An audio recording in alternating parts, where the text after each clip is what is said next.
घराची गृहिणी, नवऱ्याची मी स्वामिनी, वेळ पडली तर मीच वाघिणी. आणि आज नवीन वर्षावर आपल्या सगळ्यांना आरोग्याची संजीवनी घेऊन आली मी स्वागत तोडकरांची संजीवनी. नमस्कार नमस्कार. कंटाळलाय? कॅलेंडर वाटले, काय काय केलं, आम्हाला काहीच नाही दिलं म्हणून कंटाळलाय? आवाज एवढं जोरात. नमस्कार. तुमच्यासाठी मी आले. रिस्पॉन्स दिलात, व्यवस्थित ऐकलं तर सांगणार, नाही दिलात तर माझं अर्ध सांगायचं राहून जाणार. चालणार आहे? तुम्हाला आरोग्याचं महत्व कळावं, तुमचं आरोग्य जपावं म्हणून त्यांनी आज मला बोलवलंय. तर आपण छानसं फक्त हे सगळं ऐकूया. दादा खरंच खूप खूप थँक्यू. आणि खरं म्हटलं तर माझी आई मला नेहमी सांगायची, म्हणजे दर वेळेला 1 तारीख म्हटलं की मला तिची आठवण येते, मारून अभ्यासाला बसवायची लिटरली. कारण वर्षाच्या पहिल्या दिवशी अभ्यास केला तर तिचं म्हणणं असं की वर्षभर तू अभ्यास करशील. म्हणजे एखादा संकल्प करा. आपणही सांगतो ना आपल्या मुलांना, आज रडू नकोस, आज हे करू नकोस, वर्षभर रडशील. तशी आई मला अभ्यासाचा संकल्प आम्हा तिन्ही भावंडांना करायला लावायची. आज खास तुमच्याकडे येण्याचं कारण म्हणजे आमच्या शिळपलेल्या महिलांना ताजं करायचं आहे. हो ना, महिला आमची शिळपलेली असते. काय तर असतो पहिला मोनोपॉज. सगळ्यांना मोनोपॉज कळतो. भीती वाटते, कसंच होतंय, मला असं होतं, काय होतंय माहित नाही, काहीतरी होतंय, मला कसंच होतंय, मला काहीतरी होतंय, मला काय. डॉक्टरला सुद्धा हा आजार, जरासा आवाज व्यवस्थित आवाज येतोय का माझा? डॉक्टरला सुद्धा आजपर्यंत हा आजार कळला नाही. असा हा आजार आहे. कसं तरीच होतंय. माझं महिला स्वास्थ्य फाउंडेशन आहे बरं का. म्हणजे महिला स्वास्थ्य फाउंडेशन म्हणजे बायकांसाठी फक्त नाही आहे, तर त्या सगळ्या कुटुंबासाठी आहे. पण महिलेला खास निवडण्याचं कारण हे आहे की घरातली एक महिला जर व्यवस्थित असेल, सदृढ असेल, तर तिचं अख्खं कुटुंब सदृढ राहतं. बरोबर आहे की नाही? मान्य आहे? पटवून देऊ का? उदाहरणादाखल जर पटवून द्यायचं म्हटलं तर बघा, नवरा माझा 7 वाजता कामावरून येतो. नवरा 7 वाजता कामावरून येतो माहिती आहे, तरी बाई आमची टीव्ही बघत बसलेली असते. नाहीतरी दुसरं म्हणजे ते आईचा फोन, कुणाचा तरी फोन. नवऱ्याने आता नाही का मोठे मोठे अँड्रॉइड दिलेत, मुलांना शाळेसाठी तरी पाहिजेच होते कोरोनामध्ये, तेव्हापासून मोठा फोन आला. एक तर आईला साड्या सांगत बसलेली असते, आईने हे केलं, सासूने ते केलं, ननंदाची हे अमुक आणि तमुक. नवरा येतोय जातोय, काही फरक पडत नाही. बाई मला सांगा, असं असेल तर नवरा येईल का घरी वेळेत? येईल? तेच समजा, जर तुम्ही 7 वाजता नवरा येतो, छान अगरबत्ती लावली, काय जर तुमचं काम, भले तुमचं जेवण चालू आहे, टीव्ही चालू आहे, नवरा आलाय म्हटलं तर ॲज इट इज हातातलं काम ठेवून त्याची बॅग हातातली काढून घेतली, पाण्याचा तांब्या दिला आणि बसल्यानंतर काय हो आज थकलाय का असं प्रेमाने म्हटला तर नाही का त्याला खूप छान वाटेल. जर ते तुम्ही चहा देतेस का? हा देत्या, जरा दम काढा, आलेत मोठे, असं जर बोला तर तो येईल का हो चहा प्यायला घरी? तो नाही. चहा तर तुम्ही बोलायचंच नाही. मग नाही, जर त्यातूनही हे घेणारा नसेल, चहाच पिणारा असेल, तर तो शेजारच्या बाईच्यात मग चहा पिताना दिसतो. आवडणार आहे, चालणार आहे का तुम्हाला? ते जर छान, मी म्हणते एखादी महिला जर किरकिरी असेल तर तिचं अख्खं कुटुंब हे किरकिरं राहतं. बाई किरकिर करते, सगळ्यात मोठं म्हणजे नवऱ्यावर तर करते, नवरा बायकोवर करतो. आणि दोघं अशी किरकिरी असली तर मुलंही किरकिरीच होतात. संस्कारी मुलं घडवायची असतील तर आई बाबांनी संस्कारी छान राहावं लागतं. भले तुम्ही आज धुडगूस करा, पण त्यांच्या समोर तरी छान राहावंच लागतं, तर तुमची मुलं संस्कारी घडणार आहेत. बरोबर आहे की नाही? आज मुलांना संस्कार देणं खूप अवघड झालंय असं आपल्याला वाटतं. आज मुलं घडणं म्हणजे खूप अवघड झालंय. पण हे करत असताना माझं आरोग्य त्यात येतो संसार, देव मुलांना शिक्षण करू मंगलमय जीवन, देव मुलांना शिक्षण करू मंगलमय जीवन. काय वेगळं आहे आरोग्य सांगा? आरोग्य म्हणजे काय? काडे कुडे, गोळ्या, औषधं, दवाखाने म्हणजे आरोग्य आहे? तुमचं हसणं, तुमचं प्रसन्न राहणं आणि एकत्र. मी सांगितलं ना, माझा संसार म्हणजे माझं आरोग्य आहे. माझ्या मुलांना चांगलं उच्च शिक्षित करणं म्हणजे माझं आरोग्य आहे. जेव्हा एखाद्या बाईचं कुटुंब छान असतं तेव्हा ती नक्कीच छान असते. बघा नवरा बायकोचं भांडण झालं, बाई आजारी असू दे नाही तर नसू दे हंतरून घालते की नाही? जेवण कोण करणार आणि काही काही आम्हाला पडलेलं नसतं त्या दिवशी, पण हंतरून घेऊन मात्र आजारी असल्याचं नाटक करू शकते. माहेरी जायला नवरा नाही म्हटलं तर दिवसभर हंतरून घालून पडू शकते. ते जर घर हसत खेळत छान असेल तर काही लागत नाही आरोग्यासाठी, औषधांची सुद्धा गरज लागत नाही जेव्हा तुमचं घर कुटुंब एकत्र असतं. आणि त्यासाठी नवरा बायकोचं नातं सगळ्यात महत्वाचं आहे आणि ते छान असावं लागतं. मगाशी मला ताईंनी विचारलं नवरा गळ्यातच बांधलाय. हो, मी माझ्या नवऱ्याला गळ्यातच बांधते. मी माझ्या नवऱ्याला सोडत नाही, माझा नवरा मला सोडत नाही. आणि म्हणून आम्ही मुलांना छान संस्कार देऊ शकतो. याचा अर्थ असा नाही कामधंदे सोडून एकमेकाची शेपूट धरून बसा. जेव्हा वेळ मिळतो तेव्हा प्रेमाने बोला. जेव्हा बऱ्याचदा बघा आज हल्ली जे काही संसार तुटले, आजपर्यंत जेवढे संसार तुटले, तुम्हाला काय वाटतं त्यात काही सत्यता असते? संशयाने 90% संसार तुटतात. संशयाने, फक्त संशय. हा आज यायला वेळ झाला काय, हिच्याशी बोलत थांबला असेल, कुणाशी तरी बोल. आणि मग बायकांना खूप घाण सवय असते नवऱ्याचा मोबाईल चेक करायची. मला सांगा कोण कोण चेक करतं? कॉल लिस्ट चेक करायची, व्हॉट्सअप चेक करायचं. चुकून नवरा छान दिसावा आपल्याला वाटतं ना, वाटतं की नाही? रोज सांगते बाई नवऱ्याला छान दिस, छान कपडे घाल, छान भांग पाड. पण ज्या दिवशी नवरा स्वतःच्या मनाने छान दिसेल, छान भांग पाडेल, छान शर्ट घालेल, तेव्हा बाईच्या मनात मात्र संशय उभारतो की नाही? आज एवढा छान का दिसायलाय, आज एवढा भारी शर्ट का घातलाय, म्हणजे आम्हाला काय पाहिजे, काय असतं? छान दिसला तरी त्रास आणि नाही दिसला तरी त्रास. संशयाने म्हटलं ना, संशयाने अर्धे संसार तुटतात. आणि आम्ही बायका जे डोकेदुखी किंवा मायग्रेनचा त्रास होतो, पिरियड्समध्ये प्रॉब्लेम्स येतात, जे हार्मोन्समध्ये तुम्ही बदल म्हणता ना, हे सगळे त्रास ना या सगळ्या डोक्यात जो कचरा भरलेला असतो ना त्याच्यामुळे होतात. आणि जो किती औषधं खाली तरी जाऊ शकत नाही, कितीही मोठ्या दवाखान्यात जा, कितीही काही करा, नाही जाणार. जोपर्यंत तुमच्या डोक्यातले विचार जात नाही तोपर्यंत तुम्ही बरं होऊ शकत नाही. आणि हो, याने आरोग्य बिघडतं. बरं तुम्हाला वाटेल हा याने काय होतंय, नाही, याने आरोग्य खरंच बिघडतं. मी म्हणते नवराच असं नाही, सासूचा जरी त्रास असेल, बऱ्याच बायकांना नवऱ्याचा त्रास नसतो, सासूचा त्रास असतो. मला एक सांगा, आज नवऱ्याने एकट्याने कमवून चालतं? नवरा आणि बायको दोघांनी घराच्या बाहेर पडावं लागतं. पोरांना काय वाऱ्यावर सोडायचंय? सासू हा प्राणी घरात पाहिजे ना आपल्याला. सुनांना सासवांचा त्रास होत असतो, अशा वेळेला गोड बोलून छानसं आपल्या बाळांना सांभाळणारं हक्काचं एखादा माणूस म्हणजे ती सासू असते. लक्षात ठेवा, सासू लेकावर खूप रागवेल, कितीही रागवेल, सुनेचा छळ करेल, पण नातवावर मात्र खूप प्रेम करते. नातवावर खूप प्रेम करते. समजा शेजारच्या घरातून एखादा काही वेगळा पदार्थ दिला असेल, एखादा पेढा जरी दिला असेल, तर ती सासू खाते का? सोळीत घालून आणून ठेवते. तो पेढा, त्या पेढ्याचा गोडसरपणा तो खारट झालेला असतो घामाने, पण ती त्या नातवासाठी आणते. त्यावेळेला मात्र त्या नातवाला तो खारट नाही लागत, तो गोडच लागतो. हे जे काही नातं आहे सासूचं आणि आपल्या मुलाचं, ह्या सगळ्या गोष्टींना आपण तोडायचं नसतं आपल्या एकट्याच्या हव्यासा पोटी.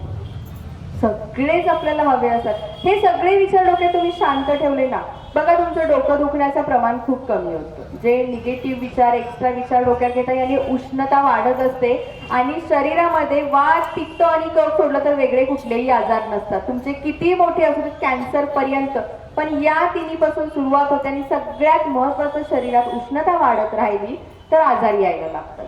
जेवढं तुम्ही बघा ना, उद्या एखादा फक्त डोक्यात विचार घ्यायचा, मला ताप आलाय, मला ताप आलाय, मला ताप आलाय, मला ताप आलाय, येणार, करून बघा आणि मग सांगा. जो विचार तुम्ही जास्त करता, ज्या गोष्टीला एनर्जी द्यायचीच नसते आपण त्याचाच विचार जास्त करतो, हेच तर आपल्याला कळत नाही. ज्या गोष्टीला एनर्जी द्यायला पाहिजे ते देत नाही. तुम्हाला हवं तर करून बघा, ताप आलाय, येणार. एखादी कुठेतरी गाठ आली म्हटला तरी ती गाठ येणार. आम्हाला खूप खाजवून अवधान उठवायची सवय, म्हणतात ना खाजवून अवधान उठवलं, ते काय असतं माहितीये? छोटीशीच गाठ असते, पण काय आहे, कसली आहे, कॅन्सर असेल की काय असं म्हणून तिला मोठी करून ठेवतात. आणि मग झालं, मग ते चेकिंग आणि काय, मग ते सगळ्या गोष्टी तुम्हाला माहिती आहेत, ती कॅन्सरकडे जाते 100%. मग इकडे आपल्याला जायचं आहे का? माझ्या महिलांना, तुम्हाला, मला माहिती आहे महिलांचा मूड स्विंग होतो, हे खोटं नाहीये. मी सुद्धा महिला आहे, मलाही कळतं महिलांचा मूड स्विंग होतो. पिरियड्समध्ये जे काही आपल्याला प्रॉब्लेम्स असतात, याच्यामध्ये कधी हसावंसं वाटतं, कधी रडावंसं वाटतं, माझं कोणीतरी ऐकून घ्यावंसं वाटतं की नाही? अशा वेळेला पुरुषांनी तर समजून घ्यायचंच असतं, घ्यावंच लागतं. पण मी म्हणेल माझ्या तायांनो, आयांनो, जे कोणी तुम्ही माझे असाल, पुरुषांनी समजून घ्यावं याच्यासाठी ना आपण पण पुरुषांना समजून घ्यायला पाहिजे. नाहीतर दोघं पण भांडत बसले, तू मला समजून घे, तू मला समजून घे, शक्य नाहीये हे सगळं. एक पाऊल पुढे कोणीतरी टाकायचंय. पण प्रत्येकीचा दुःख आहे, तिचं किती चांगलं आहे. तिचा नवरा तिला साडी आणतो, तिचा नवरा तिला गाडीतनं फिरवतो. तुम्हाला काय माहिती, साडी आणताना 100 शिव्या खाल्लेल्या असतात तिने. तुम्हाला काय माहिती, गाडीत बसलं की पोहोचेपर्यंत शिव्या खात असते ती, माहितीये? त्यामुळे दुसऱ्याचं काय चाललंय नाही बघायचं, माझा नवरा माझ्याशी कसा चांगला वागेल याच्यासाठी पहिला आपण प्रयत्न करायचा आहे. बरोबर आहे? तुम्हाला वाटेल विषय आहे अलंकार. अलंकार कधी तुम्हाला छान दिसायचं आहे? कधी? जेव्हा तुमचा नवरा, जे तुमचं खरं सौंदर्य आहे ना, तो व्यवस्थित असेल तर अलंकाराला महत्व आहे ना. जर तुमचा नवरा धडधाकट असेल तर या घातलेल्या काळ्या मण्यांना आणि याला किंमत आहे. बरोबर आहे? जर तुमचा नवरा चांगला असेल, वडाभोवती फक्त आपल्याला फेऱ्या मारायच्या असतात, रील बनवायसाठी नाही आता यानं. पण मी सांगते, अलंकार तुम्हाला हवे असतील, अलंकाराला जितकं महत्व द्याल त्याच्या आधी तो तुमचा, ज्याच्यामुळे जे अलंकार घालता ना, तो व्यवस्थित असला तर सगळ्या पुढच्या गोष्टी आहेत. बरोबर आहे ना? त्यामुळे नवऱ्याला आज मस्तपैकी घरी जायचं. तुम्हाला साडी पाहिजे की नाही? प्रत्येकाला पाहिजे की नाही? मी देणार नाहीये किंवा वरदवाले देणार नाहीये. चुकून म्हणाले हा आज काय तर ठेवलंय वाटतं. तुमच्या नवऱ्याकडून तुम्हाला साडी हवी असेल, फक्त छानसं गोड बोलायचं, छानसं गप्पा मारायच्या आणि कामावरून आल्यानंतर काय हो आज थकलाय का, हे वाक्य बोलायला विसरू नका. जर नवरा जरासा प्रेमाचा असेल, हात डोक्यावरून फिरवला तरी चालतो, काय हो आज थकलाय. जर एक्स्ट्रा वाटलं तुम्हाला, आजपर्यंत प्रेमाने बोलला नाही कधी आणि आम्ही पण नाही, लगेच कसं असं करायचं, नका करू, हळूहळू एक स्टेप पुढे जा.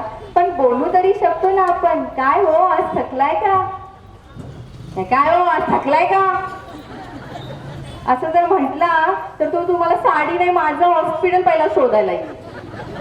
त्यामुळे प्रेमाने राहा, प्रेमाने बोला. मी सांगितलं ना, आरोग्य म्हणजे तुमचं कुटुंब आहे, तुमचा नवरा, बायको, तुमची मुलं, हेच तुमचं आरोग्य आहे. त्यामुळे हे जपायला चालू करा आणि मग पुढचे उपचार घ्या.